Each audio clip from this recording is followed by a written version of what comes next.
All right, welcome to another video from Medical Gear Outfitters. As we're filming this, this is actually on specials because I bought way too many. So we've got them marked down on the website currently. So this is an airway kit, so an OPA.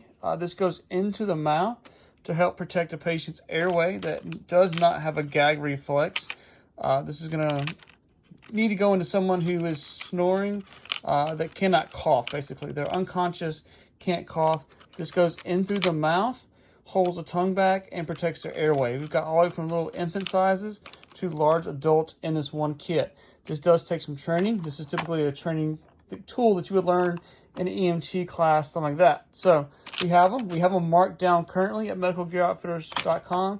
So get them while we get them marked down. If you have the training, I think that's probably super important to have, obviously.